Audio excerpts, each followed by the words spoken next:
Good morning, everyone.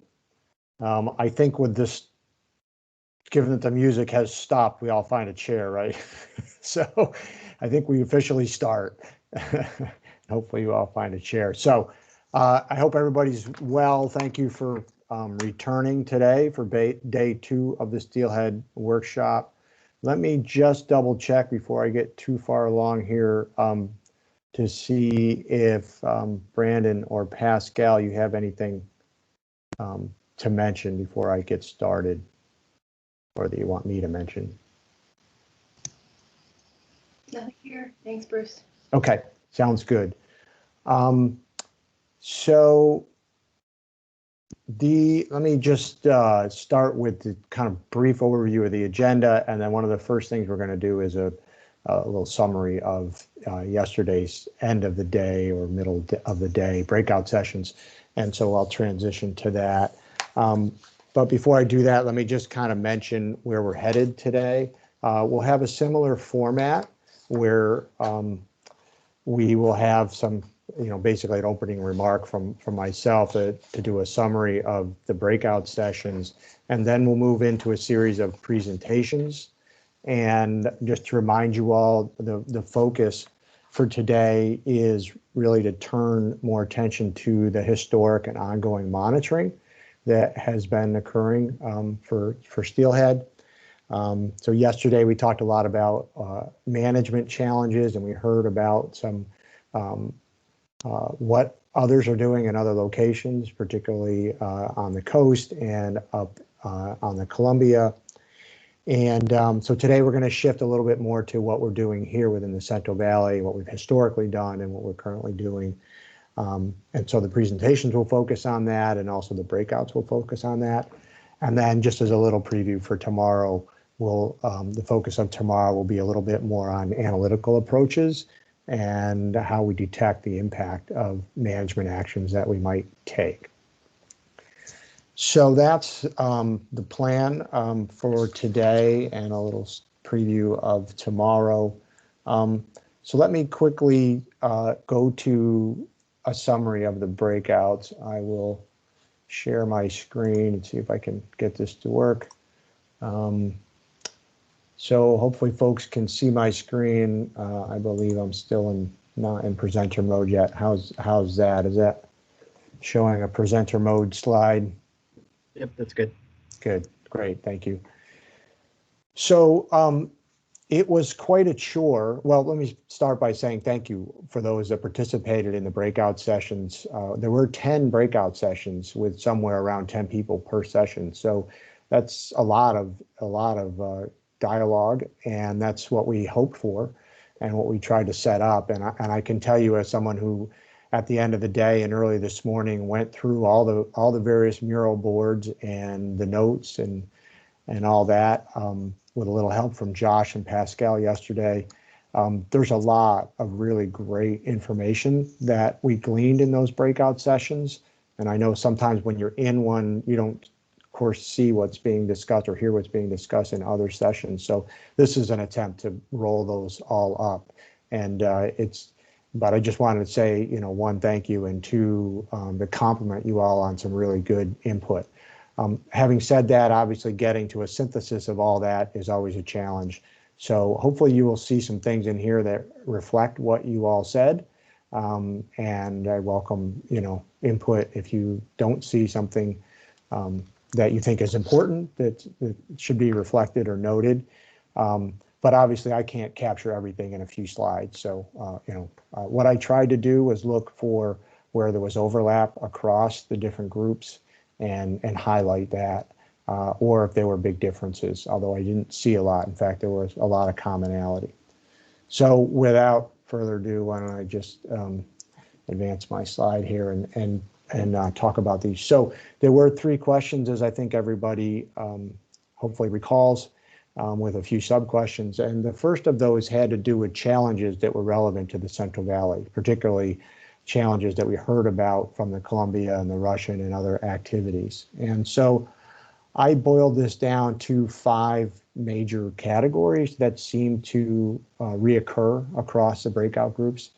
and I'll run through these just very quickly. The first one had to do with scale. I'll just use that in a very general sense, but basically, obviously the Central Valley is a large watershed, lots of tributary watersheds, lots of diversity from watershed to watershed, from north to south, and so that creates in and of itself quite a challenge. And across that landscape and across that scale, of course, there's varying conditions that we all would need to deal with or do deal with in terms of monitoring. And there's also various methods that are used, and consistency is an issue, a topic I'll touch on a little bit more, but that came up in a number of the breakout groups, and that's a challenge. It's getting some consistency from place to place. And if we're going to look across watersheds and across the life cycle of at least anadromous species or runs, some degree of consistency would certainly be a good thing. The second bullet I have there was, it's another different kind of scale issue, but this came up in a number of the breakouts, that we're also dealing with low population numbers, and that alone creates a challenge to find the fish and to manage, and also creates some regulatory challenges, which I'll touch on. Anyway, the second item was funding, and that should be of no surprise. It typically comes up when we talk about challenges for monitoring programs, particularly of this scale. And there are limited resources, and there's some questions about how would we fund these things, or maybe we're not doing things we'd like to because we don't have funding. Now, I will, when I get to subsequent slides, there were some suggestions about how we might overcome some of these challenges, but I'll just present them as challenges right now. The third item, something that was talked about in several of the presentations, and you're all very well aware of, is this very complex biology. And that creates lots of challenges in and of itself in terms of trying to understand the life history, diversity, and the different life stages.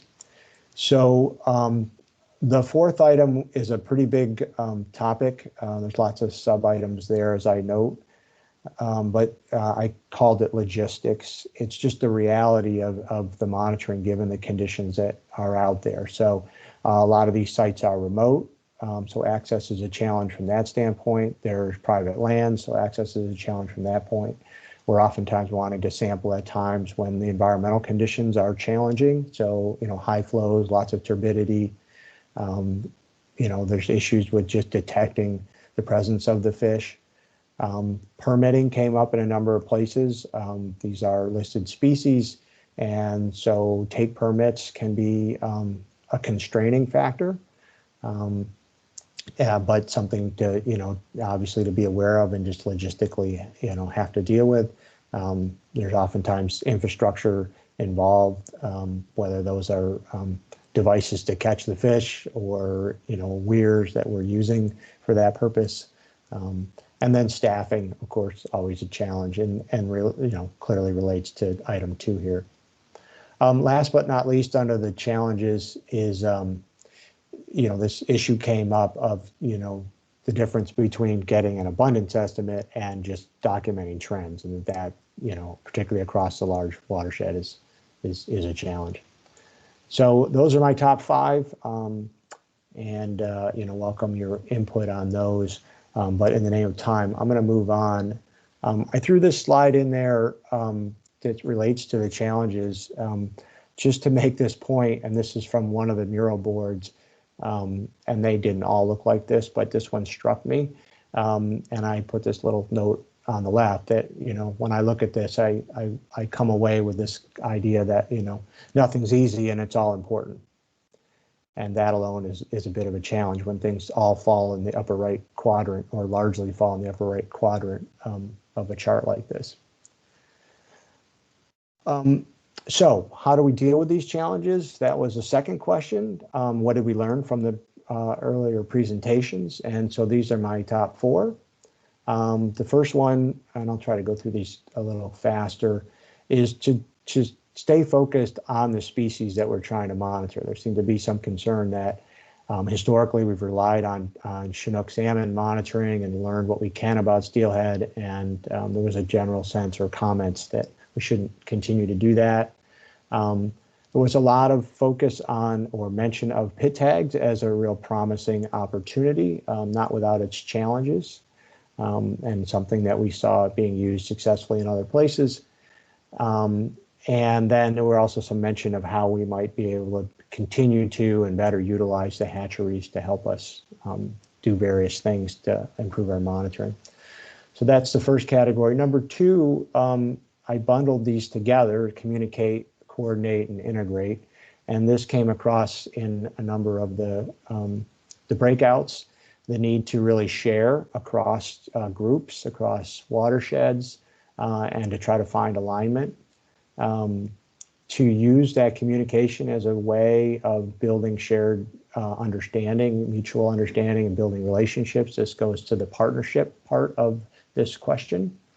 And I also put this last bullet in here under number two that came up in a number of places where there's an interest in, and this could be viewed as a dichotomy, but I don't think it necessarily is, that we should rely on multiple methods. The different conditions should necessitate different techniques, but we also need to think about consistency and how we apply those methods. But I put this under the coordinate and integrate because there was talk about trying to better integrate different methods. So it's okay if we're using different methods, but how do they relate to each other, and how do we share out that information?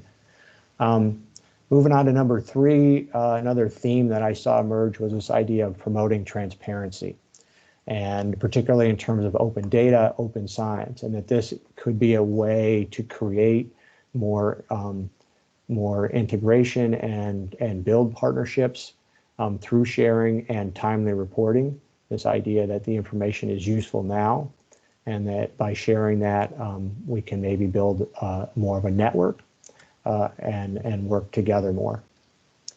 And we saw that with the Columbia, where they share out GIS layers and other reporting. And I know we're doing that to some degree here in the Central Valley also. Last but not least, this didn't come up a lot, but I saw it in a few instances where there was some focus on using models, building models, using models as a tool to help address these management decisions and even build partnerships, and that there's a real tie to the monitoring, and that the monitoring should be designed to help inform these models, and then these models can then help inform our decisions. So that was number four. So the third question had to do with stakeholders. This one was relatively straightforward in the sense that there was a lot of commonality across the different groups.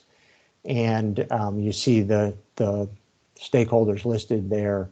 The takeaway here is that there are, in all instances, there are numerous stakeholders that we need to be cognizant of and coordinate with and partner with is relative to the monitoring activities.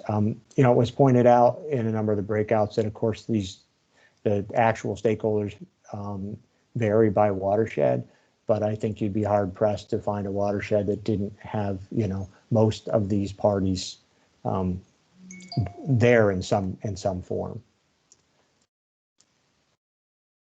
And this last one I want to make sure is clear. This is not intended to reference the resource agencies, but actually reference the resources themselves, and that some folks felt it was important that we not lose sight of them as a stakeholder, so the actual fish and the wildlife and their habitats. So I think I have one more take-home slide. And so when you boil this all down, I come up with these two conclusions. One, it's complicated. And that might seem like an overly simplified statement, but it's just the reality that given the life history, strategies, and biology of this species, it's inherently complicated. Given the size and diversity across the watershed, it's complicated. And given the number of stakeholders involved and the interests, that only compounds the complication. So that's not heartwarming per se, but I think it's just something to recognize. And then the second take home for me is that when I read through these boards, there's a real call to look for the opportunities to align, and that can be alignment in a lot of different ways, aligning interests, aligning methodologies, aligning sharing of data, to coordinate, and that to some degree, some of our funding challenges could be reduced or addressed through better coordination. Sometimes we can find efficiencies. And this idea of some consistency and standardization also can lead to efficiencies that can help some of our funding challenges, and also just allow us to do a better job of representing what we think is going on with the fish. So how are we doing on time? We're pretty much right there. There might be a couple minutes if anyone would like to add any questions, or if anybody wants to add, I'd welcome that.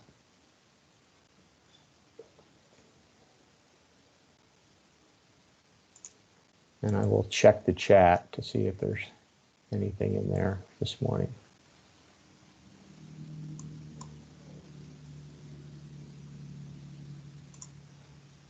All right, well, I'm not seeing any hands, so I suspect you're all still working on your first cup of coffee, and I just hit you with a lot of stuff. I know that there will be, a summary report developed as a result of this workshop. So a lot of this, of course, will be reflected there, but these are some initial thoughts, and I'd encourage you to think about these as we go into the breakouts this afternoon, well, as we listen to the presentations and as we go into the breakouts, and maybe try to build on these concepts a little bit and flesh them out, particularly as we talk about specific monitoring, activities. So,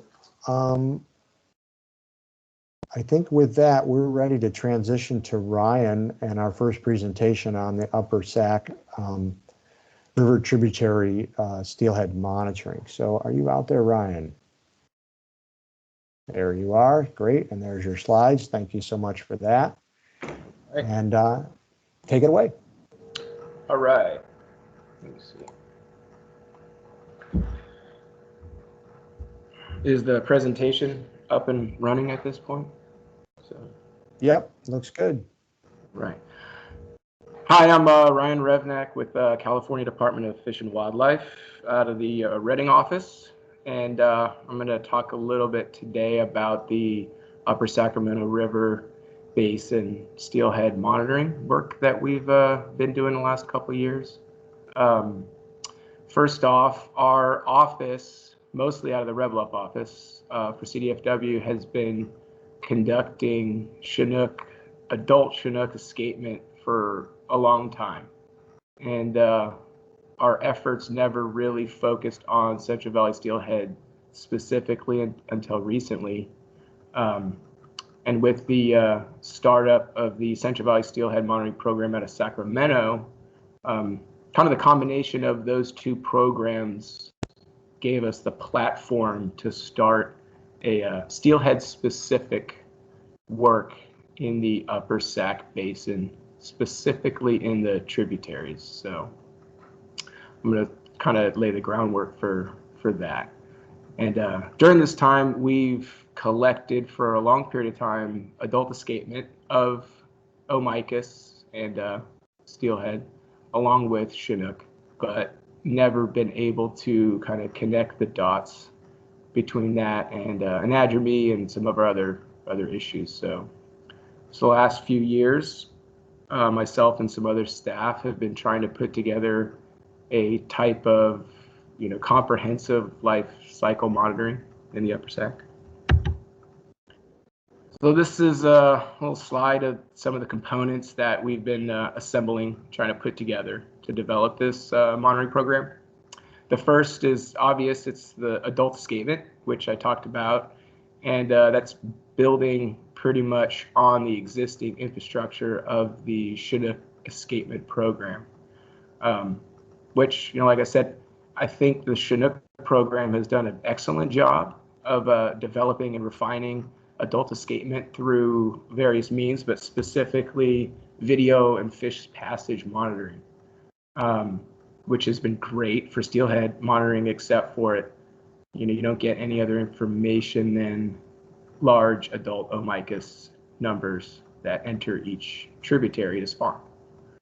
So with that, we added a adult biosampling component, in an effort to see if we could subsample the spawning population in select tributaries, heavily relying on scale sampling and pit tagging and some acoustic tagging to try to develop some population structure data sets that maybe we can use to better inform, shed some light on the fish passage data that we've been collecting.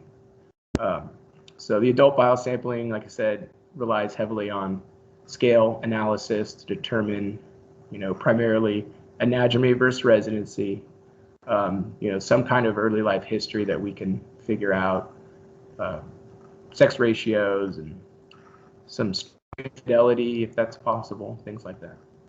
Spawning distribution is the next step. Like adult escapement with Chinook, our office has been conducting ground surveys for spring run Chinook for a long time and developed a pretty good roadmap of how to use those applications. So over the last couple years, we've tried to adapt those methodologies specifically for steelhead and made some progress on that. But I'm not going to talk too much about spawning surveys because they're kind of pretty straightforward.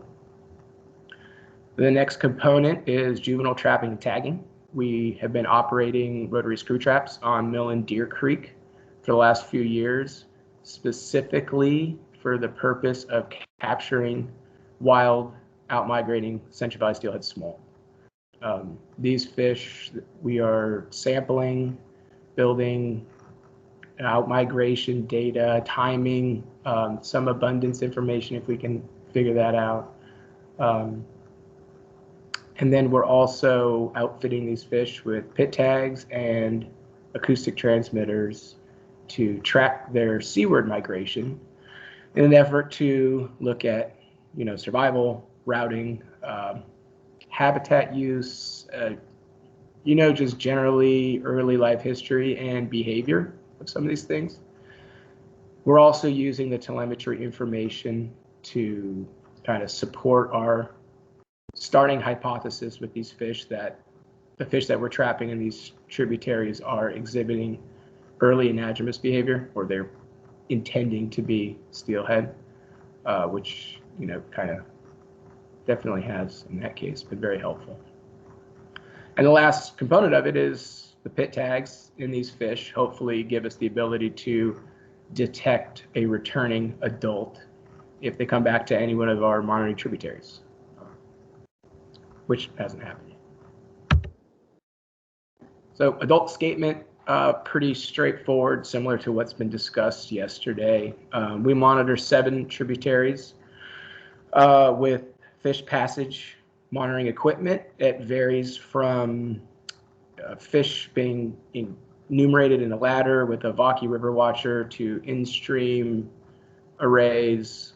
We have resistance board weirs in 3, 4 streams, 5 streams.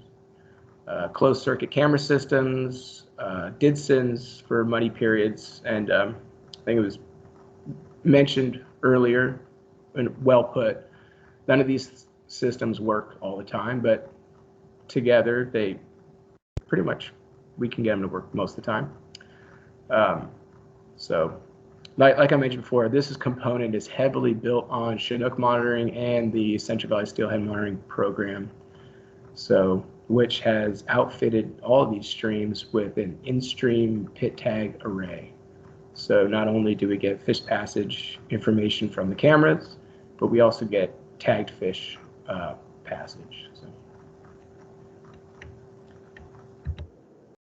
So the adult biosampling was kind of the next step we took to this. So for the last 2 years, we did a little trial on, we selected 2 streams and attempted to subsample a population of the fish that we enumerated with our fish passage device. So the first example, how about Tale of Two Creeks, I guess. First example is going to be Mill Creek 2020, so this last fall. So for what we consider the fall migration period, which is arbitrary date of October 1st through December 15th, we enumerated 121 adult steelhead, so meeting the basic criteria of 16 inches total length or greater. Entered Mill Creek at our station on board dam. And of those fish, we were able to subsample 13 of them, take scales, pit tag them, a couple got acoustic tags too. And from the analysis I did on the scales, I was able to determine that, roughly 92% of these fish showed a very clear anadromous life history.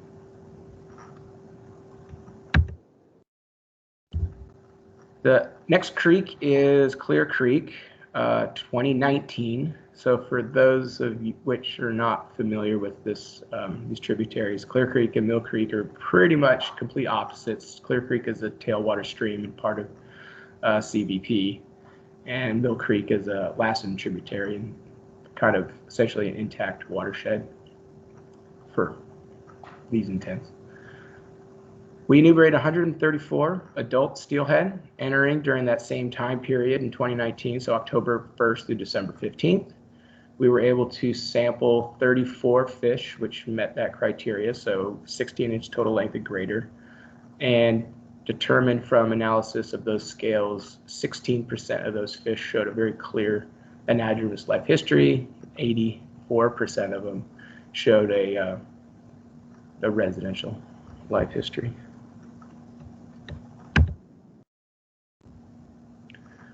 The juvenile trapping and tagging component is another part that we've been working on for the last couple years. We've developed 2 trapping periods that seem to catch most of the out-migrating steelhead smolt. Spring period, we start in March, around March 1st, and operate traps through about June 15th, depending on temperatures and flow. That seems to be the majority of the out-migrating steelhead leave during that period. We also trap during the fall, and there's a small number of fall migrants that leave every year as well. So with these fish, we're tagging them with pit tags, and we're also tagging them with JSAT acoustic transmitters. We're taking scales to try to back calculate and build a age at length data set. One of the things that we're really hoping to accomplish with this is develop some diagnostic tools, information based on these fish and their timing and behavior and physical characteristics and growth rates, that hopefully we can kind of develop a fingerprint of anadromy that we can take to other tributaries. So I think we've collected enough data at this point to really be pretty confident that pretty much all the fish we encounter in the rotary screw trapping on Mill Creek are anadromous steelhead. We encounter very few fish that don't meet the physical criteria, and the fish that we have tagged exhibit pretty clear anadromy. So kind of like the adult Tale of Two Creeks, we're going to do a Tale of Two Water Years. This is telemetry data from spring 2020. So trapping began March 1st, 2020, and I think our last fish was tagged around Memorial Day. So during that time, we tagged 179 steelhead smolt in Mill and Deer Creek. They all got JSATs and pit tags. 105 were from deer, 74 were from mill. And overall, survival to Benicia Bridge was estimated at 17.5%, which is actually pretty good. The plot on the right shows a plot of every fish tagged during that season. So you can see the first fish we tagged was, March 15th or so in Deer Creek. And then the red lines show Deer Creek fish, blue lines show Mill Creek fish.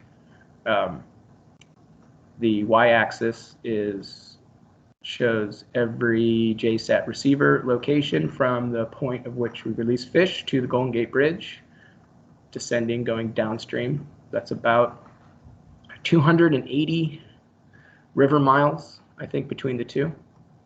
I think the interesting thing to note about this plot is that all the horizontal kind of lines going back and forth show fish that are not migrating downstream very quickly. So a fish that's kind of holding in one particular area. And big picture, if you look at this group of fish, was a lot of fish left the streams, entered the Sacramento River, and spent a lot of time in kind of the upper mid Sacramento River, GCID, Irvine Finch area upstream. So like Chico to Red Bluff, and didn't really leave until May, it looks like. 3 fish left in April, although we had a lot of tagged fish in the system during that time.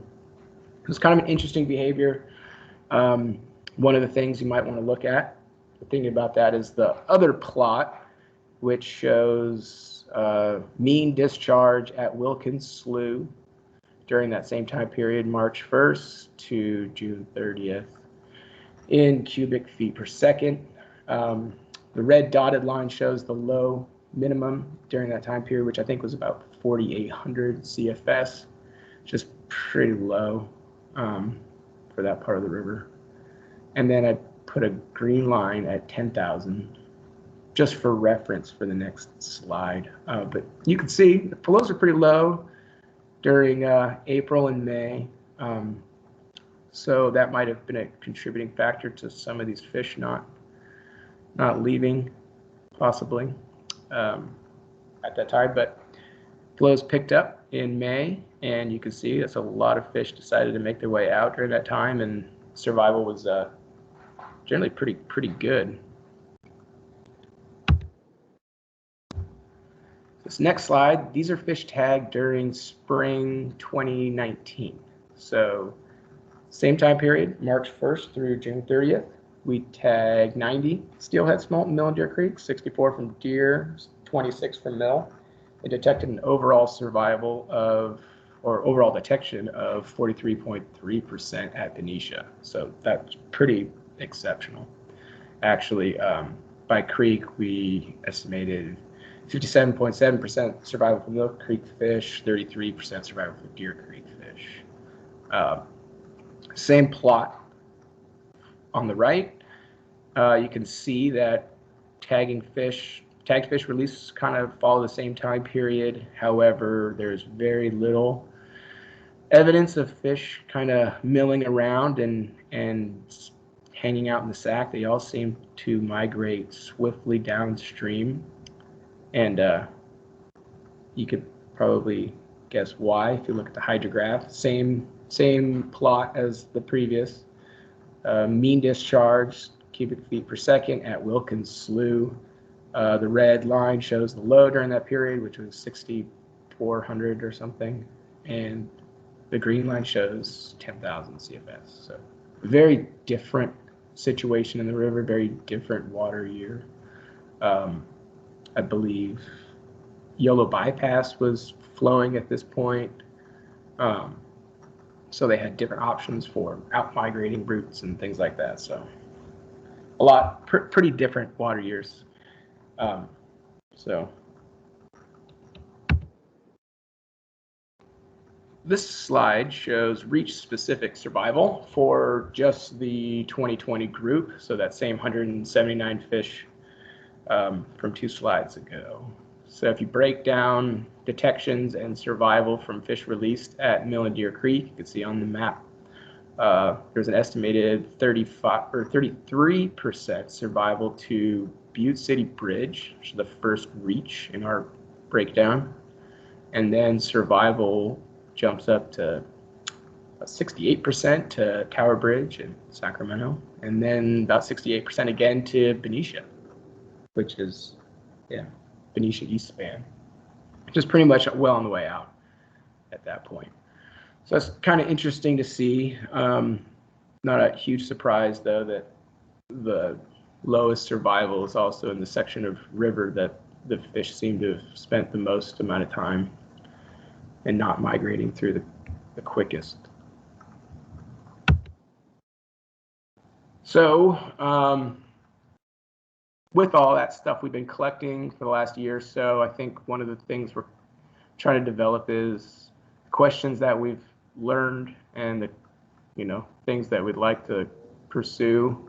When it comes to the adult monitoring side of things, I think that even though COVID work restrictions really put a hamper on what we were trying to accomplish this last year and a half, I think we collected enough information to say that scale analysis and subsampling shows some promise to better inform our adult escapement estimates. I would like to see us pursue that in the future in a much better, more organized sense, I think. So I think there's some promise there. I also think that it would be great if we can start to bolster that data set with some other types of information. Otoliths and microchemistry is one that comes up. It's kind of a hot topic for a lot of reasons because it's a lethal measure, but I think there's some merit to that. Spawner survey is another one. After a couple years of trying it out, there's a lot more to be done, I think, to refine Chinook-based survey methods to steelhead spawning to try to identify anadromous fish habitat use.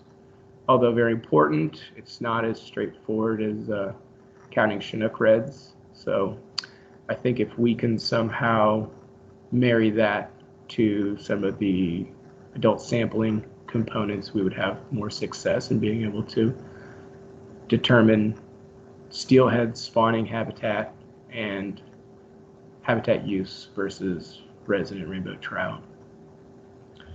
Stream fidelity, hatchery, that's all stuff too that we're hoping to find more about with pit tagging, see if fish are using streams that are natal streams, or if there's what kind of flow is happening between the populations in this group of tributaries.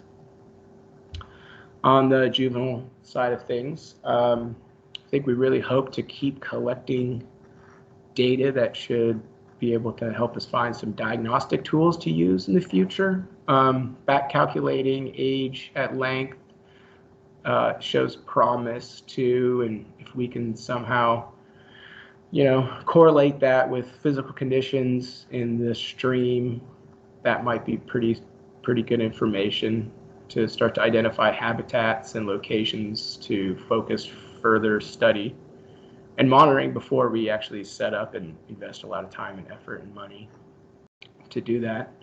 So relating the age and growth structures that we're analyzing to a map of where that kind of growth occurs is something I'm hoping to try to do in the future. And then with the survival information, there's obviously tons of questions that comes up from that kind of data, specifically about what are the covariates and how does flow and management and temperature and habitat restoration and all that stuff relate to fish survival. Those are all big questions. So, and lastly, the parts that I can't get away from are what are the management implications of some of this stuff. And this is a component that drives a lot of our work out of our office, because you're a biologist for a regulatory agency, you can't get away from this stuff, but there are important parts of our job that rely heavily on knowing these questions. Where are steelhead spawning? What are the benefits to particular restoration actions? What are the what's the harm caused by certain, regulatory actions or enforcement actions. Those are all part of the day-to-day that we don't, at this point, I feel like have good answers to. So that's driving a lot of this work, is trying to get answers to those questions. And obviously the big one is population trends. It's hard to answer any of these questions without knowing, how many steelhead we have and which way they're going. That's all I have. Great, thanks, Ryan. That was really interesting. And there are a number of questions in the chat. We need to move on to the next presentation, but if you don't mind taking a look at those and maybe providing some answers or following up with the individuals that posed the question, I'm sure they would appreciate that. Sure, thanks. So that would be great. So again, name and time, I'm just going to keep us moving along and turn to our next presentation, which is going to be by Daniel and Jonathan and Ryan. I don't know who's going first, but it's on mark recapture work in the lower Sac River. So and there's the slides. Beautiful. All right, thank you. Take it away. Wait, so you guys can see the slides? Sorry, I was muted. That's okay. Nope, we can see the slides. Look good. Perfect. Thank you. Yeah, so I'll be speaking today.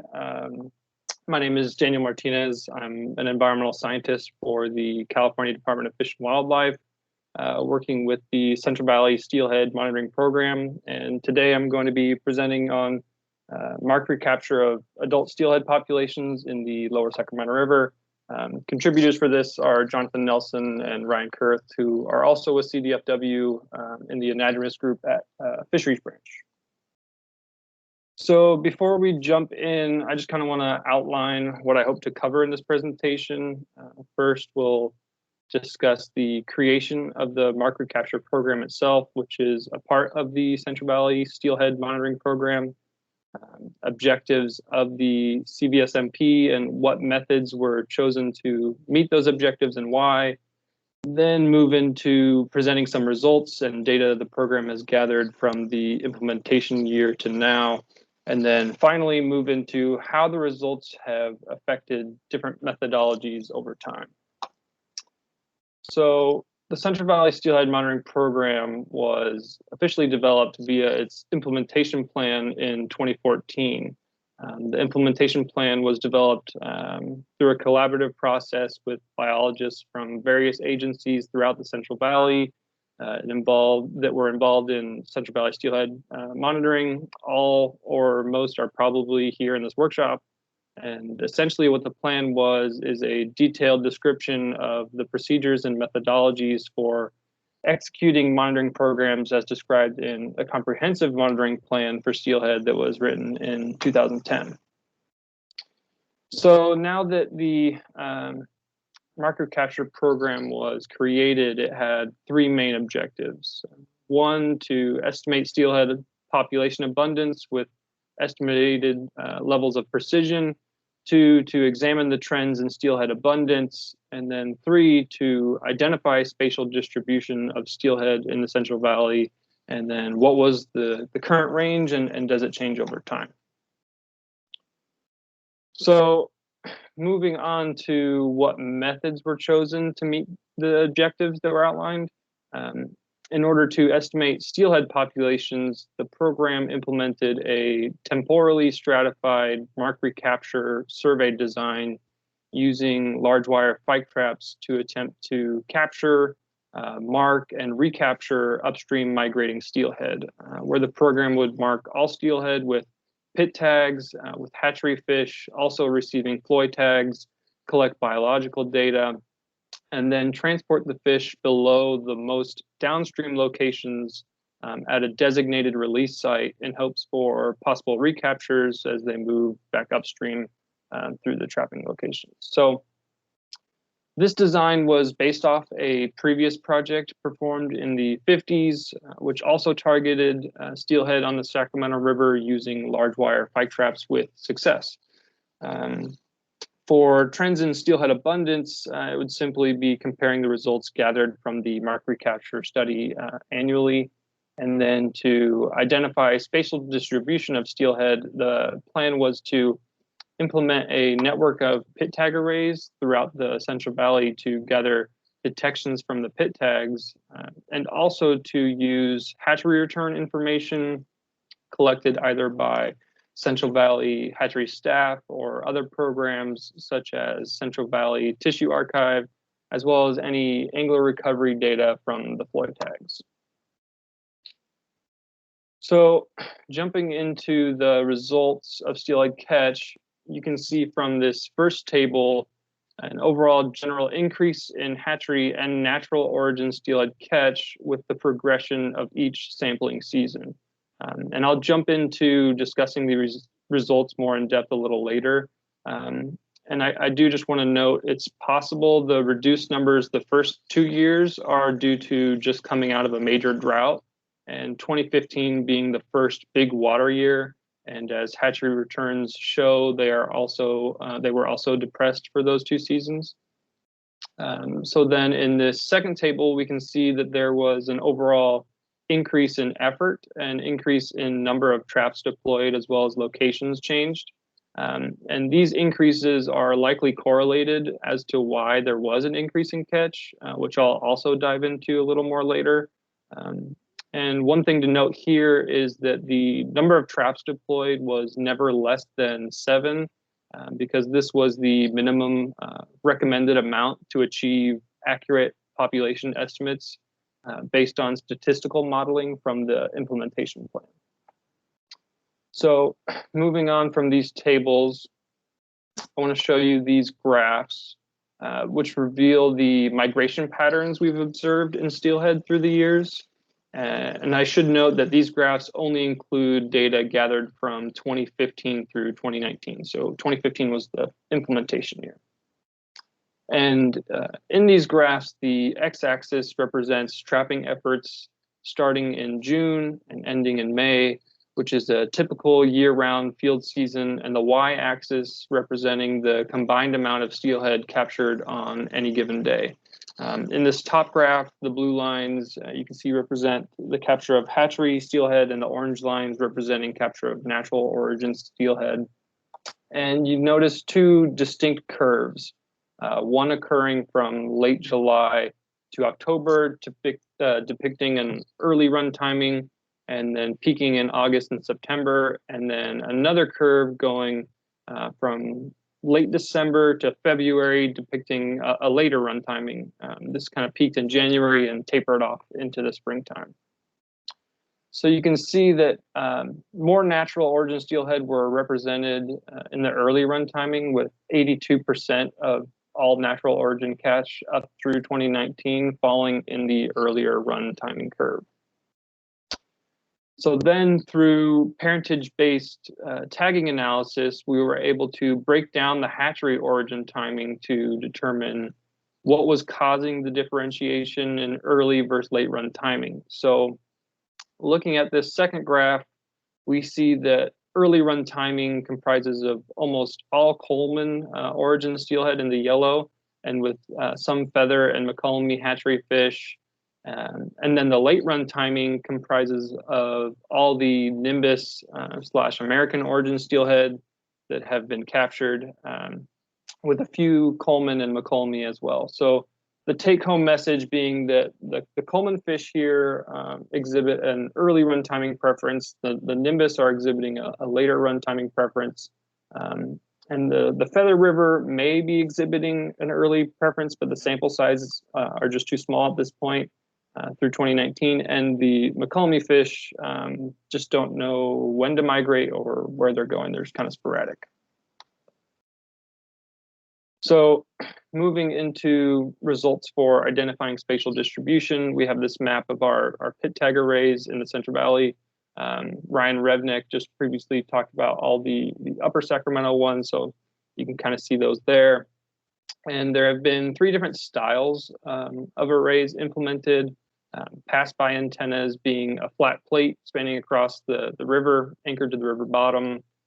pass-through antennas being kind of box-shaped, attached in fish ladders for fish to swim through, and then Vaki integrated array intended to pair with Vaki equipment on a resistance board weir.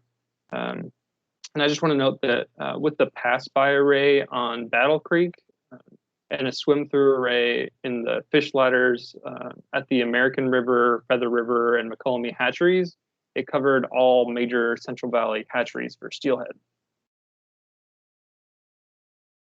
So looking at the results of all the detections and recoveries, which includes pit tag detections from arrays, as well as hatchery staff scanning, as well as angler recoveries, we can see a clear dominance of detections on all the tributaries with hatcheries. So the Nimbus or American River hatchery representing 39 detections, and the Coleman hatchery and the Battle Creek array combining for 113 detections. And I just want to note that of all these recoveries and detections, not a single natural origin steelhead is represented because none has been detected. And also I should note that detection data of steelhead may be skewed due to the difficult nature of upkeep on passover antennas on many different tributaries, as well as arrays just being installed at different times throughout the years. And many arrays have experienced frequent issues due to power disruption, losing or burying of array panels due to high flows and debris, as well as just from stolen equipment. And because of these issues, it's delayed installation of some other pit tag arrays that we'd like to place out there. So now I want to walk you through a timeline of the results from the program's perspective and how it shaped our thought process and methods over time. So starting with the implementation year, the program identified 7 sites, which was the minimum recommended amount to achieve the accurate population estimates. And all of these are located below the American River confluence near Sacramento. So through the first year, the program successfully identified the minimum number of trapping sites, was able to capture steelhead at all sampling locations, but the catch was still a little low. And I should note that with this being the implementation year, it took time to identify trapping sites, to work with landowners, and to learn how to operate and maintain the pike traps themselves in a year that had constant flooding, high debris loads. So this also might be why the captures were low. So ultimately, the program just needed to focus on capture efficiency, leading to recaptures and a population estimate. So then in the 2016-2017 year, we were able to start in August as compared to October as the previous year. We also lost access to sites trap 1 and 2, represented by the X there. And then we were able to identify 2 new sites by extending the range. You can see there at CB1 and CB2. And again, this allowed us to have 7 trapping sites. So the 2016-17 season had similar results to the year prior. However, we discovered there is a possibility for differentiation in hatchery run timing due to an earlier sampling season, because genetics revealed an increase in Coleman origin fish in the summer and early fall. This is where we first saw that. And then Nimbus origin in the winter and early spring. And the previous year comprised of almost exclusively Nimbus origin steelhead, and they were all captured from December to March. However, again, the sample size through these first 2 years was just really small. So another thing is with only natural origin steelhead being captured in August through October of this year, it suggested to us that it's possible more natural origin steelhead migrate earlier in the trapping season. And ultimately, we just needed to improve our capture efficiency still. So In order to do that, moving forward into the 2017-2018 season, we needed to address site selection and timing of trapping efforts. So trying to start earlier in the sampling period. So beginning in 2017-2018, the program focused on how to increase capture efficiency, which led to the idea of sampling in a smaller watershed, still in the Sacramento River, but where the river width was near half of what it was compared to previously. And with the knowledge of past programs operating pike traps successfully near Knights Landing, which is above the American and Feather River confluences, the program wanted to see if we'd target earlier run steelhead, since the genetic results so far have shown several Coleman origin fish moving earlier. So ultimately, we added 4 sites to Knights Landing to test if this would increase catch. And this was operated from August through October of 2017. And when we first implemented these, we split 3 days at Knights Landing and 4 days on at the Lower Sacramento. So 3 days, Monday through Wednesday in Knights Landing, and then they'd be plugged for the next 4 days and then switch. So from the results, we gathered that there was a large increase in capture efficiency based on timing and location of trapping. With that, we also saw a large increase in natural origin catch. And in proportion to effort, since we were only fishing at Knights Landing for 3 days, there was a big increase fishing at the Knights Landing sites. We also gathered that there is likely differentiation in hatchery run timing, but before confirming, wanted to see the trends in trapping in Knights Landing over time. So at this point, we also captured we first recaptured our first steelhead. However, with only 1 recapture, it just wasn't sufficient to produce any reliable population estimate. So trying to improve, at this point, we wanted to increase our efforts at Knights Landing to 7 days a week, so reducing our splitting efforts to see what effects that would have on capture rates.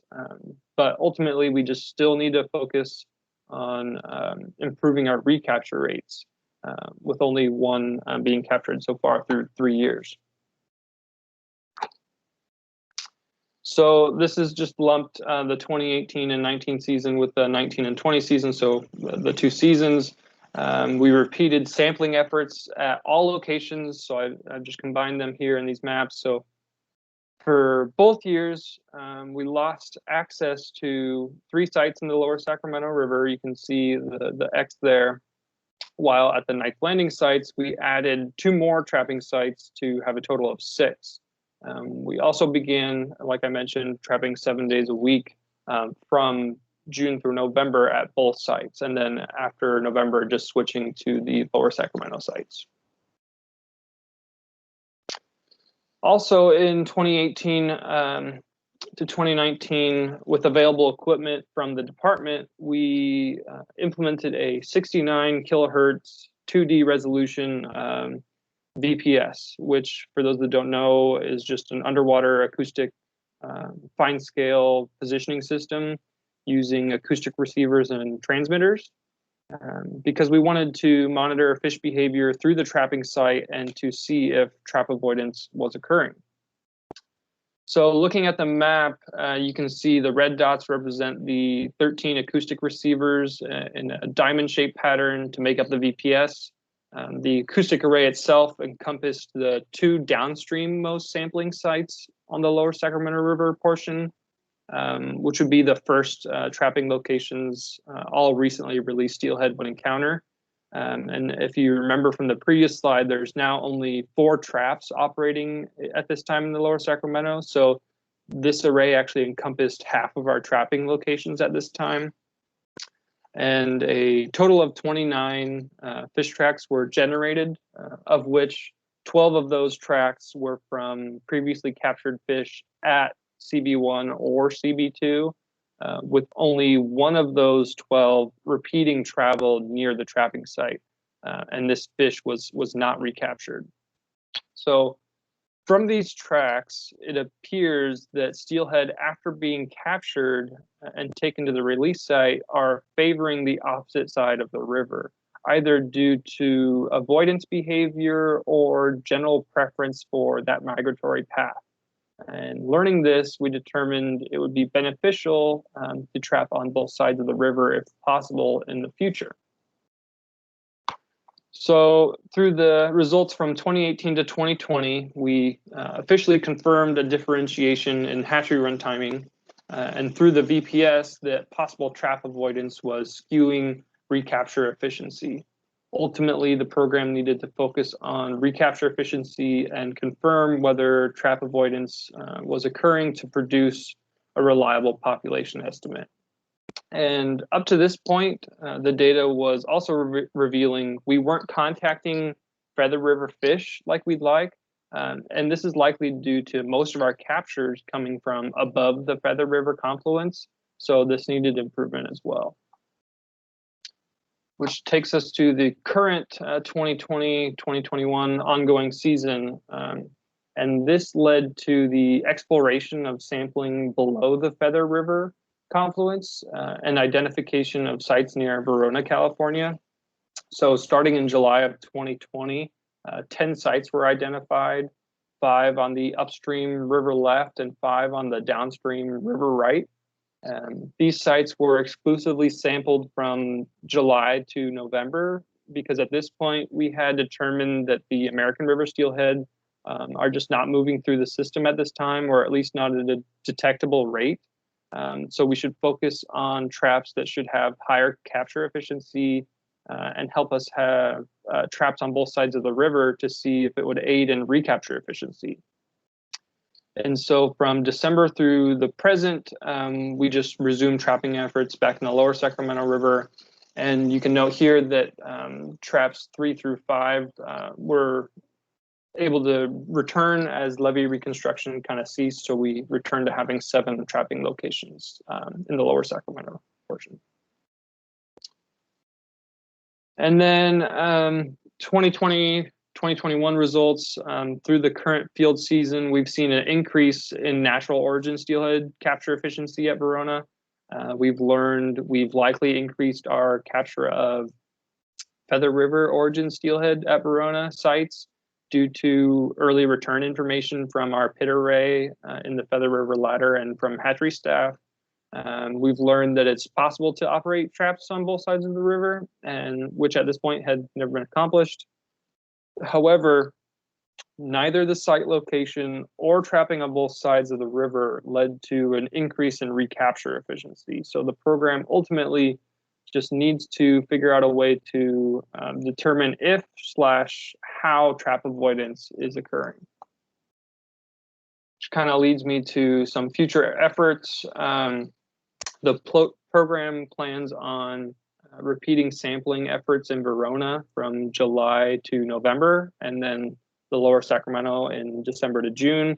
The program also plans on implementing a higher resolution 180 kilohertz VPS at Verona to improve our 2D modeling accuracy to really determine fish behavior through our trapping sites. And as you can see on this map, the array will be split up into 3 sections. The upstream array would consist of 10 receivers that would encompass 4 river left trapping locations that are upstream, and then a middle array containing 7 receivers, which will be used as a control in between the river right and river left trapping locations, and then a downstream section encompassing 1 river right trapping location.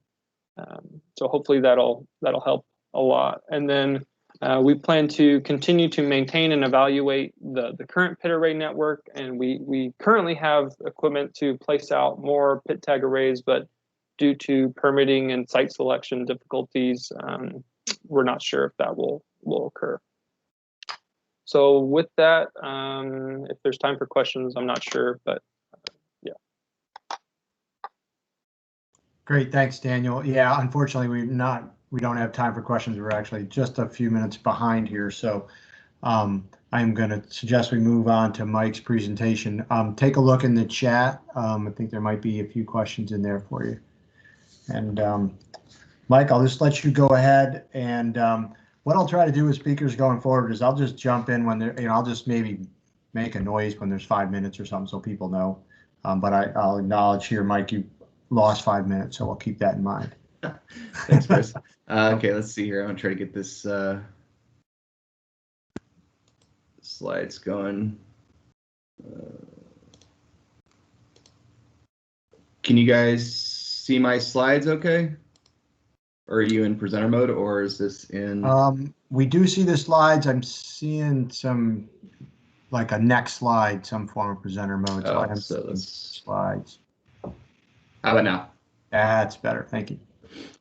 Okay, great. Yeah, so thanks, Bruce. And I should note that this is actually going to be a joint presentation with one of my collaborators, Brian Matthias. So a little over a third of the way through the talk here, I'm going to hand the mic over to him. But before I get going, I did want to take a minute here to acknowledge the whole project team. I think one of the main tasks from this project was to catalog both historical and ongoing Omicus monitoring and research throughout California. And I think that task would have been considerably more difficult without access to our collective professional network, in addition to just, the time and energy that everyone invested in this project. So I think this really was, a group effort. And, the reason we took on this project, I think, as everyone's probably aware of now, is there's this renewed focus on Omicus monitoring and research in the most recent biological opinion. And specifically, there's language in the proposed action that describes the development of infrastructure that will support a function lifecycle monitoring program on the Stanislaus River. Obviously, this workshop and developing a plan to monitor steelhead populations within the San Joaquin Basin and/or the San Joaquin River downstream in the confluence of the Stanislaus River. In addition to that, NIMS has RPM 9, which in general mandates or requires development of a program to accelerate Omicus research and monitoring, and more specifically, develop a juvenile production estimate for steelhead producing tributaries with CBP or SWP facilities.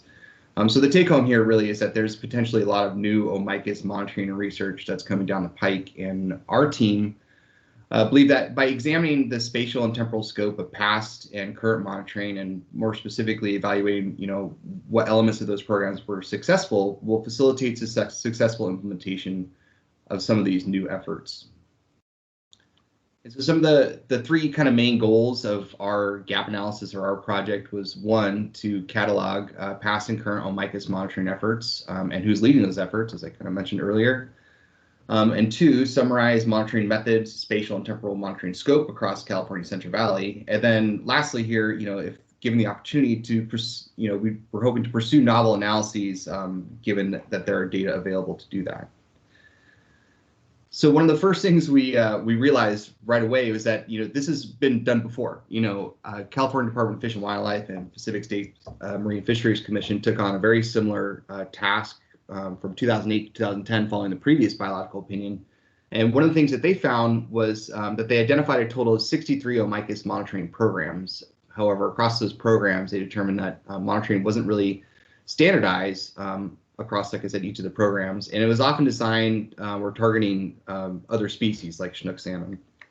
And of those 63 programs, there were 8 projects that were reported to monitor Omicus with meaningful confidence. But despite that, none could generate an abundance or production estimate for juvenile Omicus. So following this review, their team developed a comprehensive steelhead monitoring plan with the kind of general focus on enumerating adult abundance in the main stem Sacramento River and the distribution or the spatial distribution of Omicus throughout the Central Valley using a spatially balanced approach. And I think Ryan and Daniel did a great job highlighting some of the detail and some of the exciting results following the implementation of this plan. And just as a kind of a quick recap here, at least the way I understand it is this program is focused on the Sacramento River and its tributaries, and the project includes, main stem Sacramento River mark recapture, some Sacramento River tributary mark recapture elements, and upper Sacramento River tributary escapement monitoring, as well as hatchery, broodstock, and angler harvest sampling. And some of the kind of main goals here are establishing a Sacramento River basin-wide adult abundance estimate for both wild and hatchery fish, producing an Omicus abundance estimate for some of these select tributaries, and again, like I said, characterizing the spatial distribution of Omicus throughout the Central Valley. And so our project really, or our effort was more or less designed to kind of build off of this 2008, 2010 effort. And so starting at the end of this last summer, through the fall and into this winter, and this effort's really ongoing.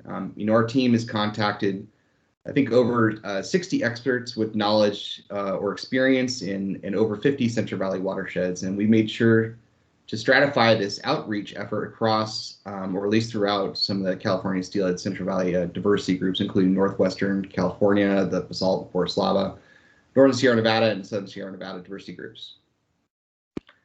And so far, we've identified about 139 unique monitoring elements. And just to be clear here, an element is a particular method that's applied to monitor a given life stage of Omicus. So that could be, like rotary screw trap operations or snorkel surveys or, resistance board weirs. Each of those would represent a single element. And so a program in this case could be composed of one or more elements.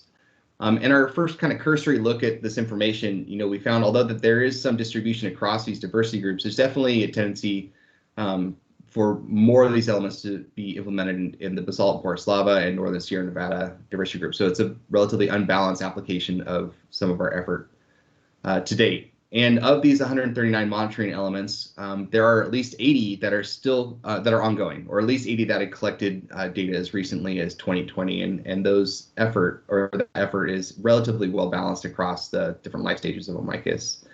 However, we did also notice that there's only been 12 new elements that have started recently, or at least within the last 5 years. And I should note that most of those are really coming from two specific programs that have been started in Puda Creek and Calaveras River. Just a quick kind of recap some of the preliminary conclusions as next steps. So we have identified a lot of ongoing and some new Omicus monitoring, which creates kind of opportunities to collaborate. But we did also note that some of the monitoring methods and the scope are still not really standardized across these life stages and programs. So that does really highlight the need to kind of coordinate among these different programs. But then, given our current effort, we also did identify some data that's available for conducting some new analyses. And with that, I think I'm going to hand the mic over to Brian. Hey, Mike, can you hear me? Sure can. Awesome. Yeah, so I'm going to focus on one of the novel and preliminary analyses that we've been kind of working on as a group. And this is really designed to address this question that I posed here: is when are Omicus present in the Sacramento-San Joaquin River Delta, and do we detect basin-specific differences? So we use data collected by the U.S. Fish and Wildlife Service Delta Juvenile Fish Monitoring Program, or DJFMP, which is comprised of two primary sampling methods, at least long-term sampling methods, the trawl and the beach seine. If you take a look at the map on the right, the trawl sites are indicated by squares and beach seine sites are indicated by triangles. And as you can see from this map, we have a relatively wide spatial distribution of sampling on the main stem Sacramento River up near Colusa in the north, down to sampling in the main stem San Joaquin River near the confluence with the Tuolumne River, and then westward out towards the San Francisco Bay area. Next slide, please.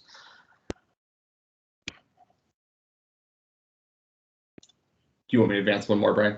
Yes.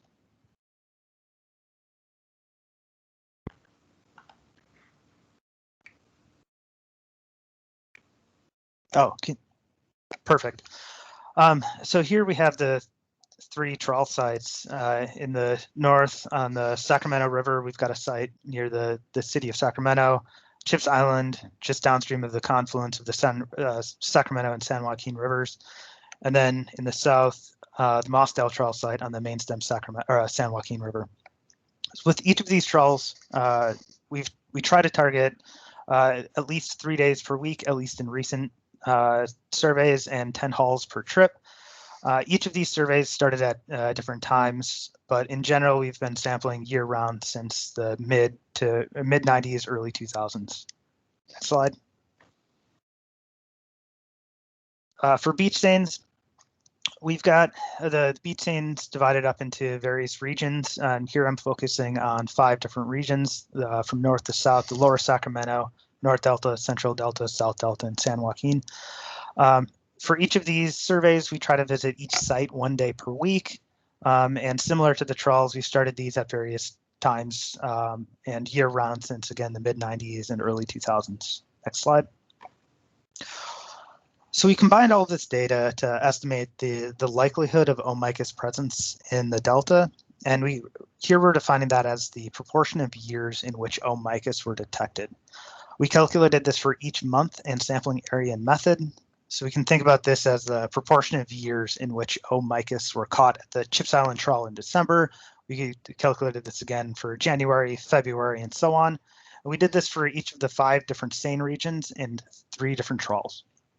We further separated these by time and kind of hatchery mark, because starting with the 1997 brood year hatcheries released fish with adipose fin clips, so 100% clips, and we divided this kind of for the analysis kind of before and after 1998. So fish caught before 1998, we're just reporting combined catch, and then starting on January 1st of 1998, we're reporting catch separated by clipped and unclipped individuals. Next slide.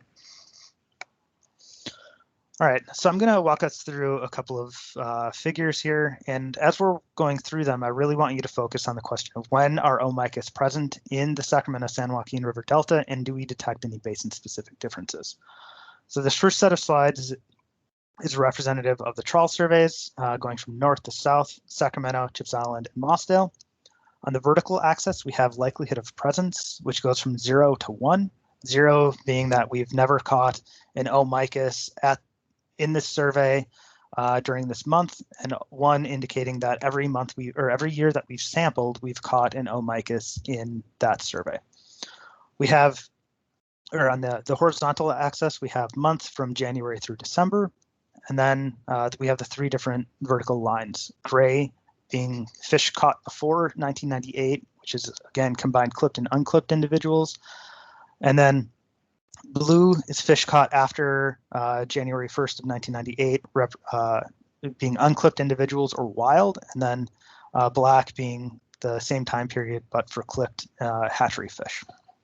If we take a look up at the Sacramento trawl site, we can see that there's high likelihood of presence from January through May, and then kind of tapers off, but we're still catching fish in some of the other months.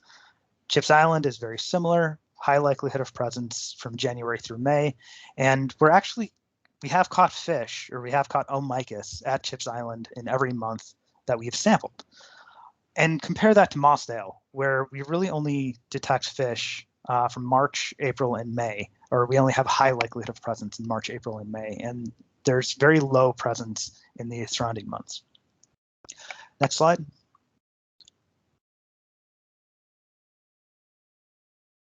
So if we take a look at the beach seine now, again, we have these from north to south.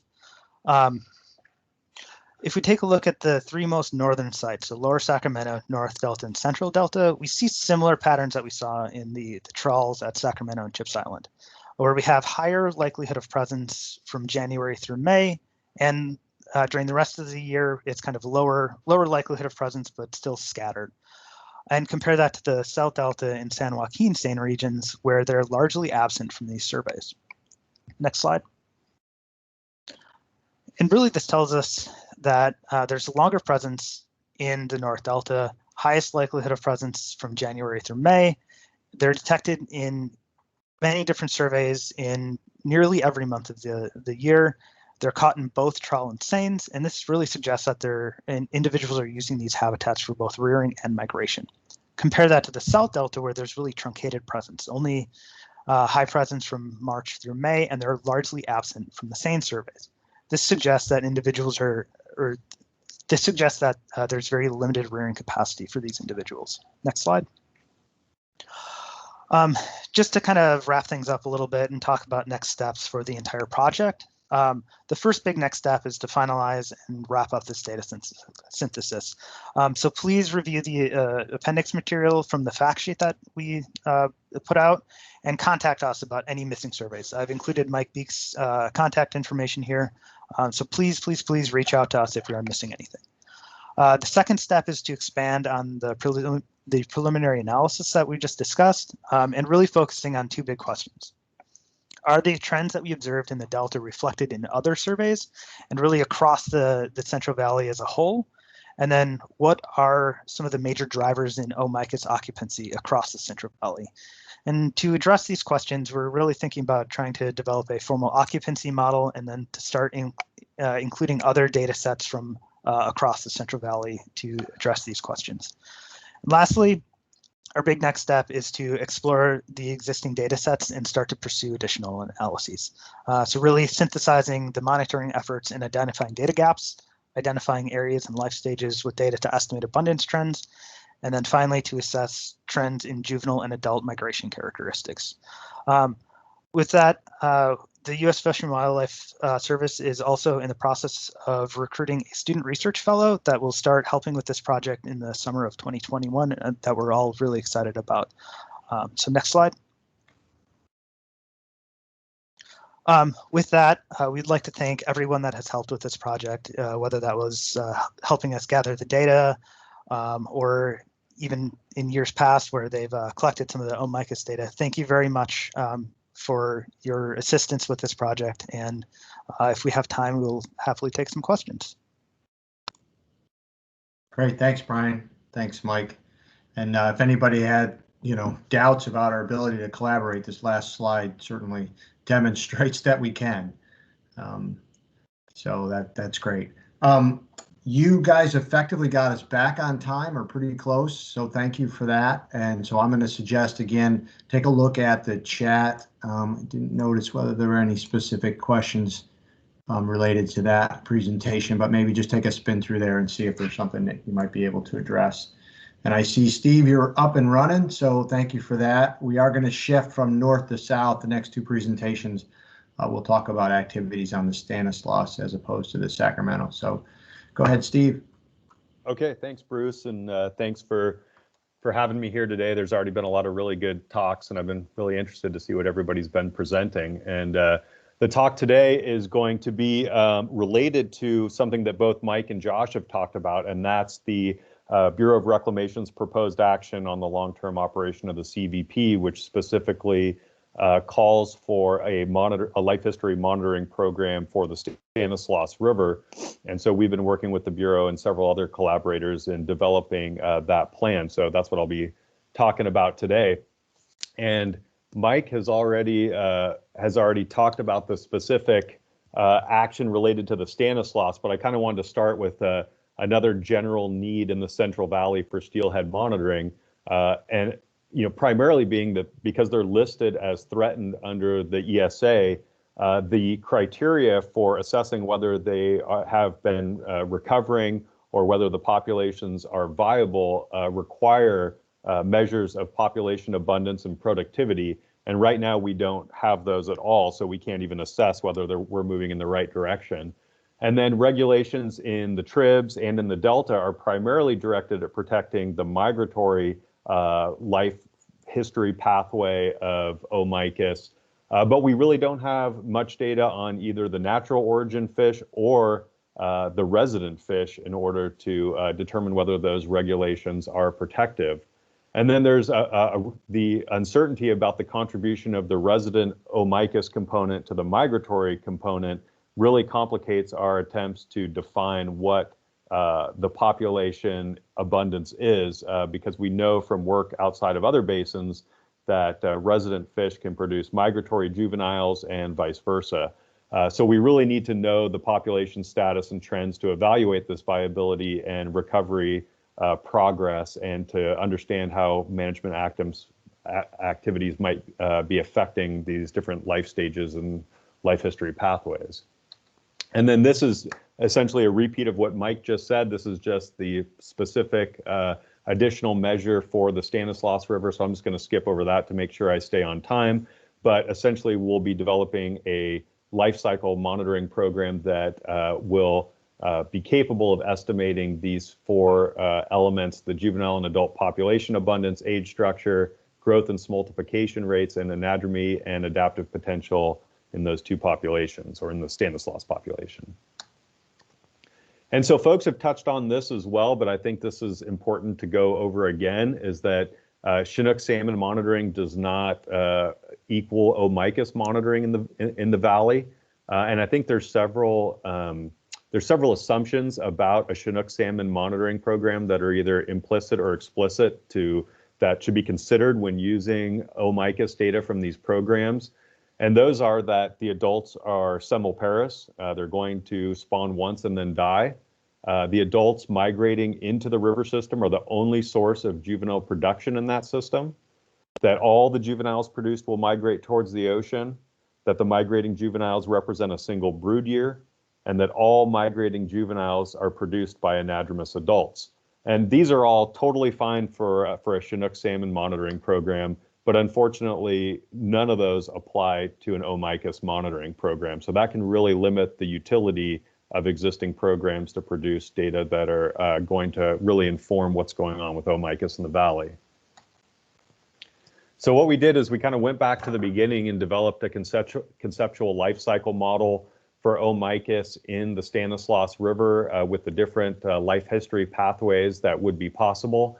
And this is relatively simplified, as you've heard in some of the talks yesterday.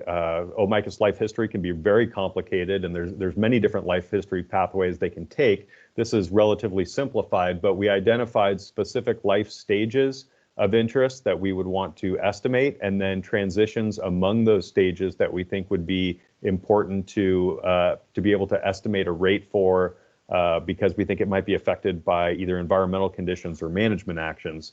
So just in this brief example, we have all our life stages are numbered and all our transitions are represented by letters.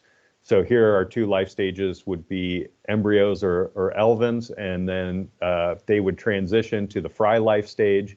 So the transition we would measure here would be egg to fry survival. So we went and developed a list of these for all of these life stages and transitions, and then thought about how we might estimate these and whether that would be part of a regular monitoring program or perhaps a special study. So we decided to look at some different approaches and methodologies given the complexity of the life history pathways of Omicus and who might be producing migratory juveniles. So one of the ones that we're proposing to use is close kin mark recapture to estimate the population size of spawners in the Stanislaus River.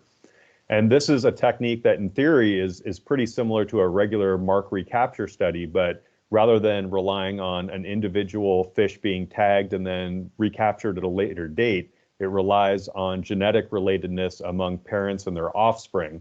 So the technique is designed to identify these pops or parent-offspring pairs. And so what's advantageous about this is that when you capture one juvenile, it essentially marks 2 other individuals, which are its parents. So in a population like Omicus, where we expect abundance to be low, you can actually get a greater number of marks than you would if you were just marking a single individual and then attempting to recapture it. And then the marks are never lost. Once you get that genetic information, you're going to keep your DNA throughout your life. And then there's also several other components of CKMR, which you can get, which you don't get with a traditional mark recapture study, which is that you can add age, sex, or residency components into the structure of the model. And that way you can estimate the contribution of resident fish, of migratory fish, and even different age classes to the juvenile population. So this cartoon right here is from a paper by Bravington et al. In 2016, where they used this technique to estimate the spawning abundance of southern bluefin tuna, and they were able to get a relatively accurate estimate with only identifying 45 parent-offspring pairs. So it's a very powerful technique in populations where sampling is difficult. So we're going to go on from there. So in terms of techniques for capturing these spawners, For residents, those are going to be collected in over summer habitat, which in the Stanislaus is going to be upstream of Orange Blossom Bridge, with migrants trapped as they enter the putative spawning habitat. And that's a component that Fish Bio is going to be doing. And I think our next talk is on that. And then young of the year can be captured using various methods. So those can be captured with seines or electrofishing.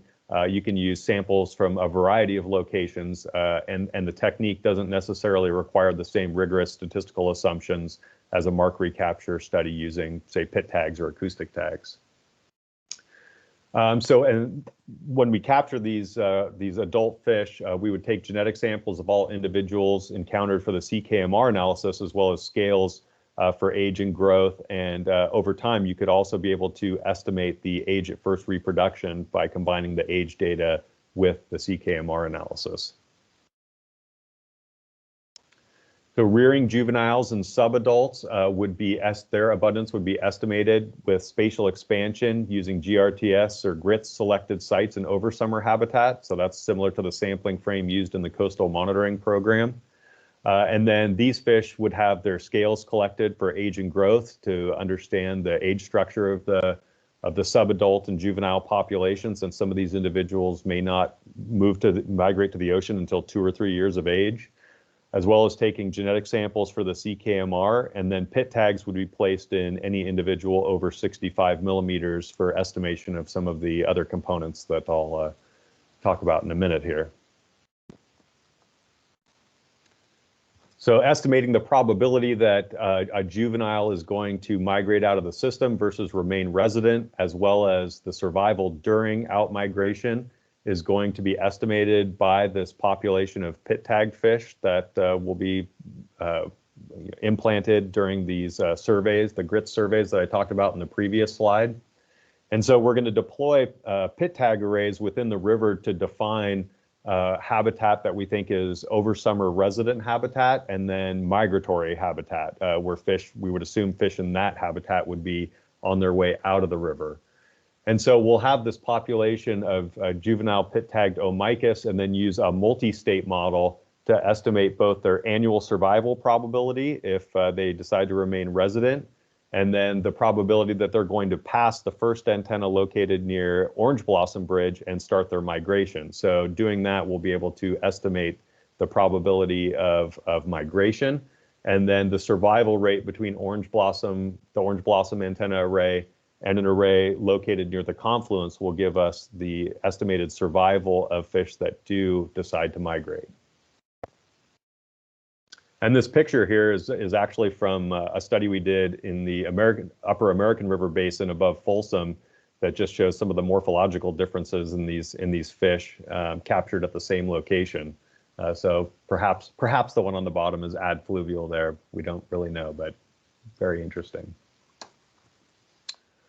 So to estimate smolt production in this system, based on a paper that did some simulations of capture rates of steelhead, the goal would be to estimate within 20% of the true value 90% of the time. And in order to accomplish that, the simulations suggest you need a trap efficiency of either 5% or greater. And one thing we know is that at Caswell, at the existing trap, which you see in the picture there for Chinook salmon, efficiencies are typically between 1% and 5%, so they're just barely reaching that 5% level during the best times. And the Chinook are quite a bit smaller than Omicus migrants that are typically more than 200 millimeters. So these fish are very strong swimmers that can easily avoid a trap, and or that if they are captured, they can simply swim back out of the cone when flows are very low and the trap's not turning very well. And that's really reflected in the captures that we have seen at Caswell, which Omicus are occasionally captured there, but it tends to be very few. So we assume that the smolt efficiency is probably less than 1% for these fish passing Caswell in the current trap configuration. So we're proposing to institute a new monitoring program for Omicus smolts on the Stanislaus. And this is going to use some type of a guidance system combined with a debris boom in order to move debris away from the trap to keep it effective during high flow conditions when we think these fish will be monitoring. And then the guidance barrier will be used both to increase velocity near the mouth of the trap as well as to guide fish over to the trap. And then performing efficiency sampling to determine how well this trap is working to capture Omicus. And we might also try to explore the use of an inclined plane trap rather than a screw trap. They tend to be a little bit quieter and maybe more resistant to debris loading than a rotary screw trap. And it's also more difficult for fish to escape once they've been captured. And so all the fish here will also be sampled for both scales and genetics. And so one of the great things about getting hands-on fish down here is that, and collecting genetic samples of the adults in the system, in the spawning habitat, is that we should be able to estimate the contribution of resident and migratory adults to the population of migrants detected leaving the Stanislaus River. And there's a couple other components that I haven't really talked about.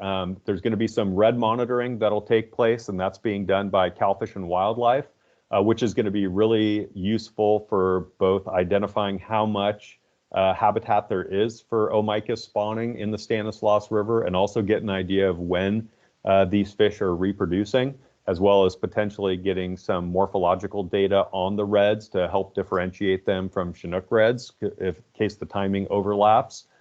There's also going to be a directed short-term study to estimate egg to fry survival in the identified spawning habitat for Omicus.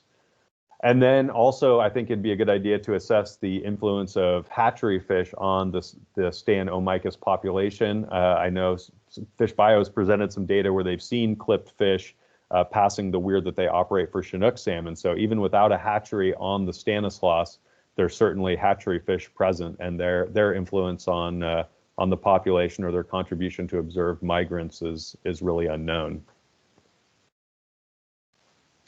So in terms of implementing the plan, data collection for some of the components is going to begin in spring this year. We will be out there collecting smolt-sized fish for tagging, as well as collecting genetic samples from residents and juveniles for a CKMR, although the migrant sampling will not take place until next year, and the smolt sampling won't take place until 2022.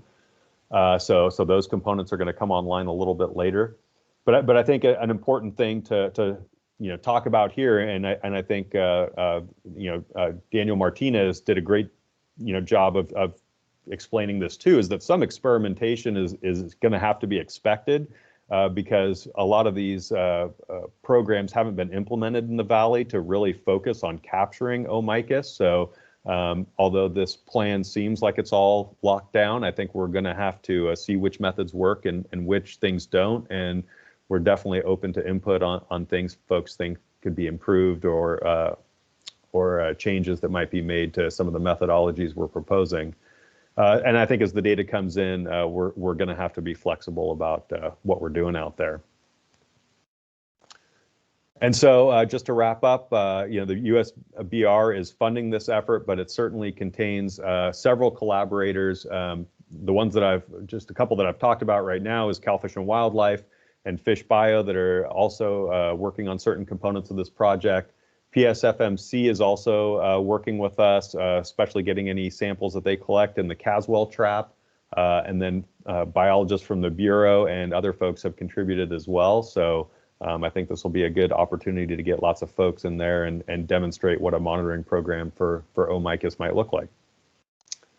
And that's all I got. Awesome. Thanks, Steve. That's great to see such progress. So we have one more presentation left before I pass the baton to Michael for this last presentation. I just want to mention we are aware that there are some issues with the chat. Some of you are not able to see or access the chat. So the IT folks are working on that. I know I saw a note, somebody was successful at logging out and logging back in, and that seemed to fix the problem. You're welcome to try that. In the meantime, if you have questions, please just email engage@deltacouncil.ca.gov. That's in the chat. You can see that if you can see the chat, but that won't help you if you can't. But again, the email is engage@deltacouncil.ca.gov.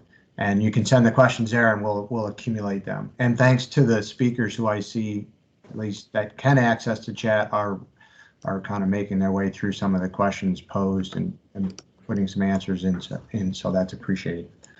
All right, so without further ado, I'll pass it to Michael for our last presentation, and then we'll come back and I'll just run through, the rest of the session.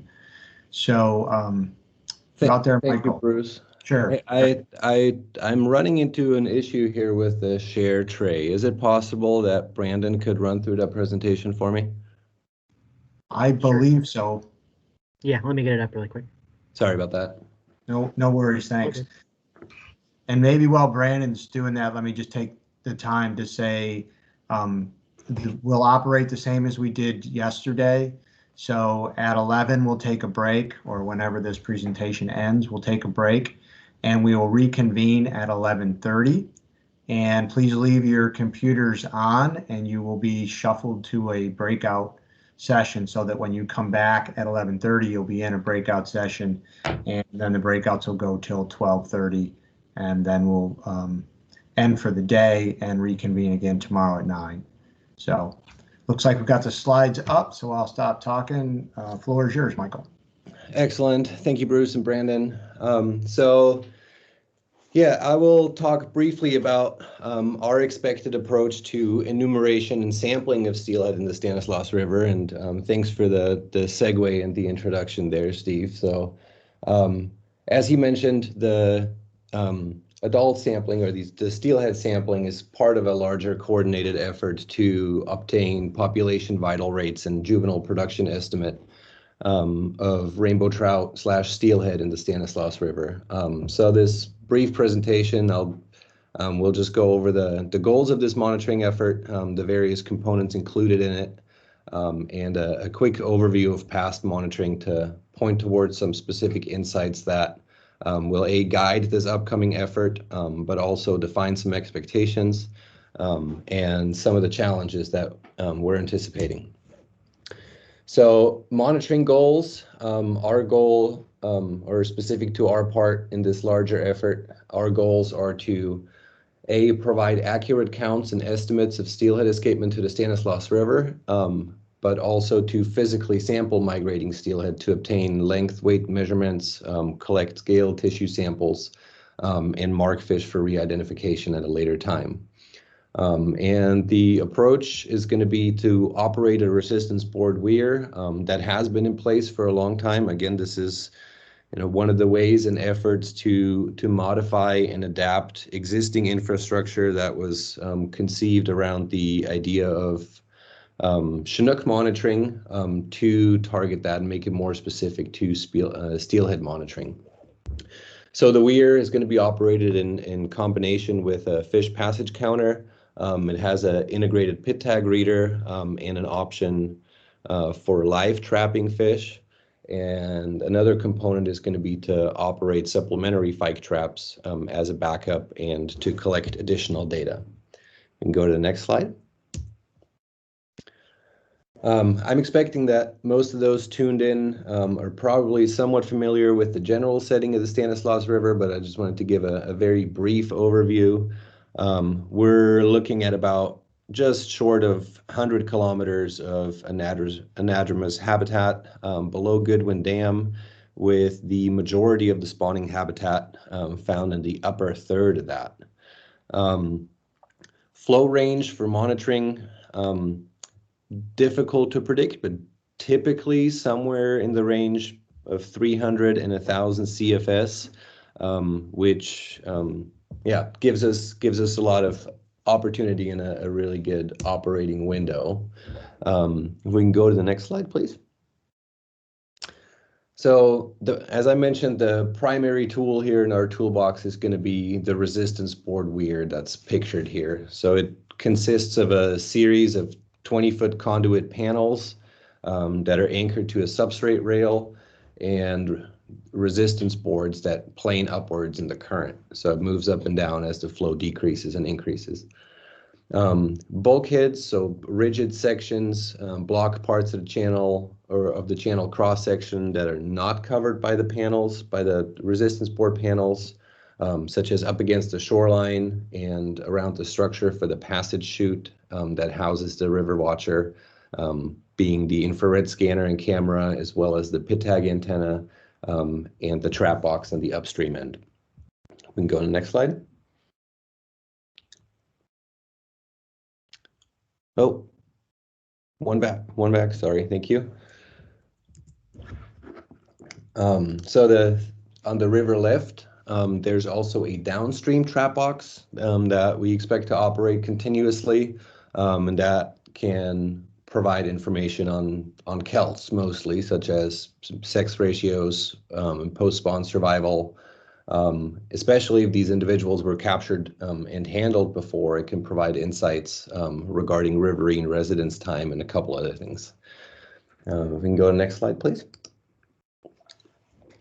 So while the intention of this effort is to operate the weir throughout the potential migratory period of steelhead into Stanislaus River from September through May, that will likely not apply to all the different components. So weir operation, as in the hands-off approach and remote counting, is expected to operate from September through May. Simultaneously with that, the pit tag antenna is going to operate. The upstream trap for actually handling fish and capturing fish, we're expecting to operate from sometime around mid-November through the end of the season, which the main reason for that is that it will likely only become feasible once the fall run Chinook migration has subsided, so sometime around mid-November. Again, the downstream trap at the weir is expected to run the entirety of the season, with FICE operation being conducted more periodically. We can go to the next slide, please. So just very briefly, the river watcher works by projecting a network of infrared beams across the passage chute onto a scanner plate. And when those beams are interrupted by a passing object, it triggers the system to record a date, time, passage direction, body depth of the passing object, speed passing through the scanner, and associated silhouettes and photographs of each passage event. We can go to the next slide, please. So when turbidity is low, the actual camera footage usually provides a fairly unambiguous identification of the passing object or fish or mammal. And for steelhead usually allows us to evaluate the presence or absence of the adipose fin as well.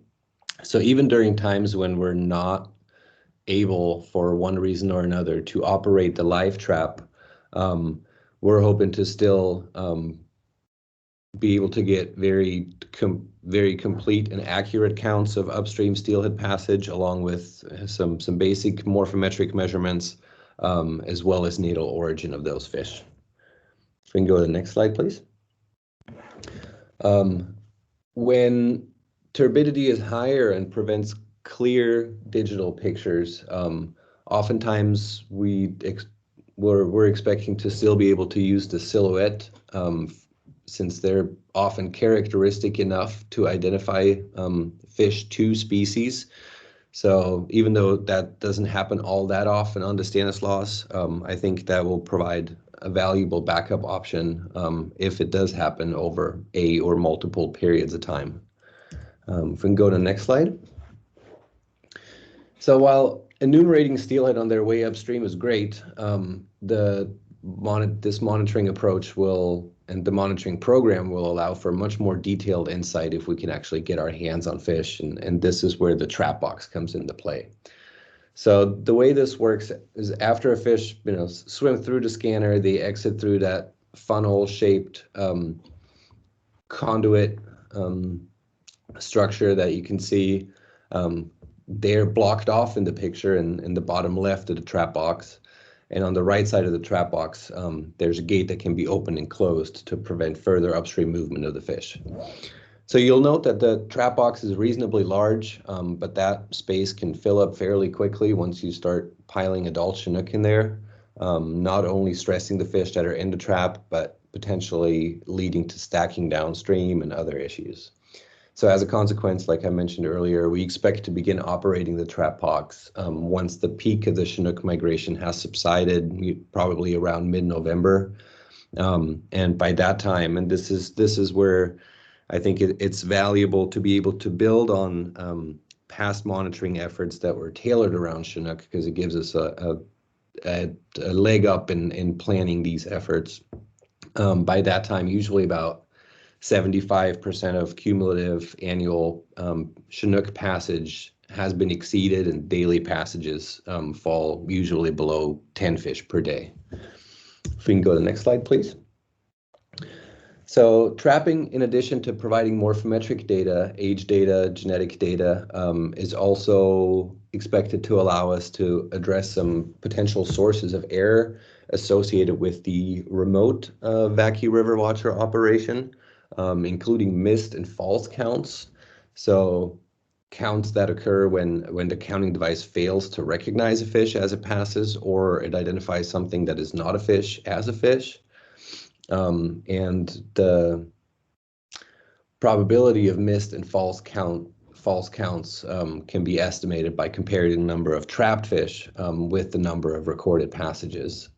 It will also allow us to address mixed counts, so that can occur when a species other than the target species is recorded and incorrectly identified. And it can allow us to address double counts. So double counts can occur when fish that have been counted once drop back below the counter and then move upstream again and are counted for a second time. Also, we expect that this is going to get us more accurate information on body depth to length ratio. So since the river watcher measures body depth using those infrared beams rather than fork length, getting our hands on some of these fish will help to verify the depth measurement and will let us assess the accuracy of the actual body depth measurement of a fish versus what the river watcher records, as well as to update the user-defined ratio of depth to fork length that's used to extrapolate to a total length or to a fork length of the fish. Currently, the ratio that's in use is 4.8, but we have reason to suspect that it may be larger. We measured a few dozen individuals larger than 300 millimeters on the Calaveras, so fairly nearby. And that suggests that ratio is larger than what's currently applied on the Stanislaus, somewhere between 4.5 but up to 6.6. So again, getting our hands on fish is going to allow us to also make historic data more valuable and more accurate. If we can go to the next slide, please. So supplementary to the weir, we're looking to periodically operate 2 fyke traps in the lower river to intercept Omicus on their way upriver. The process of handling fish when captured is pretty much identical to that described for the weir: measure, weigh, sample scales, and tissue, tag. And this is expected to give us an additional opportunity to learn about migration rates and also trap and weir efficiency reciprocally. We can go to the next slide, please. So now, as Steve had pointed to earlier in the previous presentation, a little bit about our expectations and our past insights. So pictured here are the cumulative detections of Omicus at the resistance board weir, dating back to 2003, up to and including this current winter, so up until a few weeks ago. And what we see there is that upstream migration of anadromous adult is typically greatest from October to February. That's not, nothing contrary to our expectations. And a few interesting things about it, though, is that of individuals with identifiable presence-absence of adipose fin and a total length greater than 406 millimeters, or the 16 inches used to classify steelhead, 42% of the fish that were greater than 16 inches were of hatchery origin, and 49% of natural origin. And there was a handful, 9% of fish, where it couldn't be conclusively determined. So note that this figure shows all the steelhead passages recorded to date, but that the operational periods are not uniform among the years. So the weir was operated more frequently in November than in April and May, for example. But when standardized by days of operation, using monthly bins, we're looking at expectations of, and this is for fish larger than 406 millimeters, of as low as 0.01 fish per day for April, May, and September, up to about 0.12 fish per day in October, which is the highest month for the larger fish, with an overall average of about 0.07. And this just goes to highlight a monitoring challenge that has been pointed out in various talks and discussion groups. That's the low abundance that we're expecting. There have been more fish recorded below that threshold of 406 millimeters and standardized by monitoring day. Again, one could expect anywhere from 0.03 fish in September, interestingly, to up to 0.25 fish per day in March. So most of those smaller fish actually seem to migrate in spring and be either pictured or trapped in spring. And again, one of the, in my opinion, really interesting and insightful expectations that I have from this monitoring approach is looking more closely at the role of all those other fish that don't really meet the, on paper steelhead criteria of size. And again, also the smaller fish include a substantial proportion of adipose fin-clipped fish. And yeah, their sexual maturity status and contribution to the Stanislaus River population is a large unknown at this point. But yeah, I'm hoping this orchestrated effort here will shed some light on that. If we can go to the next slide, please. So just very briefly, a bit about the potential challenges that we're expecting to encounter during the monitoring season. As you may expect based on the picture, I think the biggest challenge to keep the weir operating at are elevated flows. So over the past 15 years or so, operation up to about 2,000 CFS has been quite doable. And even at even higher flows, up to 3,000 CFS for short periods of time. And based on some hydrograph analysis going back to 2000, we expect that we'll be able to operate the weir the vast majority and hopefully even the entirety of the proposed study period, where the spring month likely present the biggest challenge with the 2000 CFS flow threshold exceeded about 3% of days in February, about 8% of days in March, and about 17% of days in April and May. But then again, in most years, there was no mean daily discharge greater than 2,000 CFS, and that's as recorded at the rip and gauge. So there's some notable exceptions to that, 2006, 11, 14, when flood control releases or large and sustained spring pulse flows occurred. And the reason that challenges the monitoring effort, I think they're fairly obvious. Weir maintenance is one of them. It's a lot of personnel effort. Also a concern for personnel safety, of course. Turbidity is going to be a challenge. The inability to capture images or image data of passing fish, leading to some ambiguity. And of course, when it comes to trap operation as well, once the water level gets to a certain height, personnel won't be able to enter or effectively retrieve fish from the trap when the water level is too high. So regarding the pike trapping component, I think one of the main challenges we anticipate, again, is low efficiency.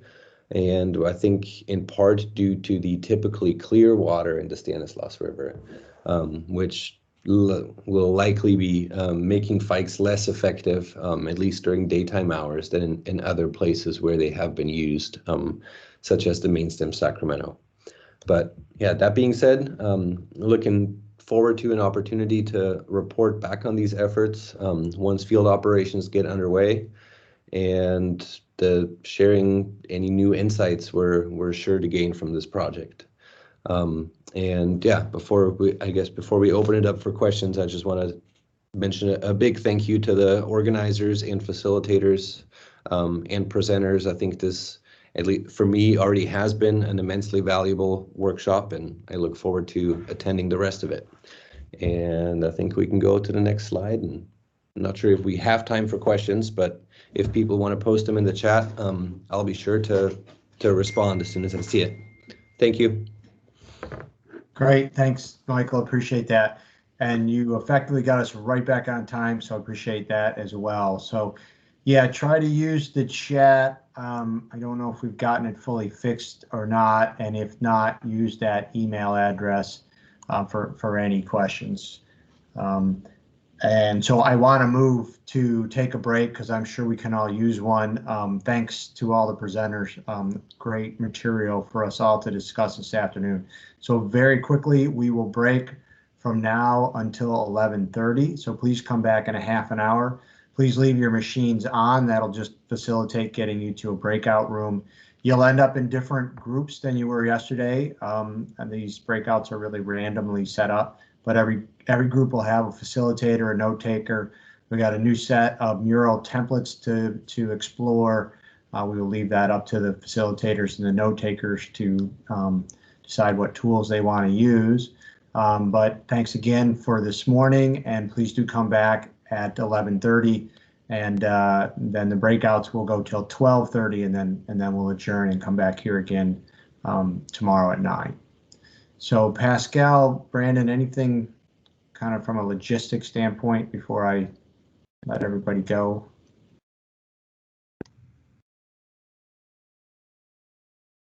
The main thing for me is just we're still working on the chat issue that some people are running into, and we'll hopefully have it resolved by tomorrow. Great, thanks, Brandon. All right, enjoy a little bit of downtime, and we'll see some of you in my breakout, and others I'll see you again tomorrow morning. So thanks again, and see you soon.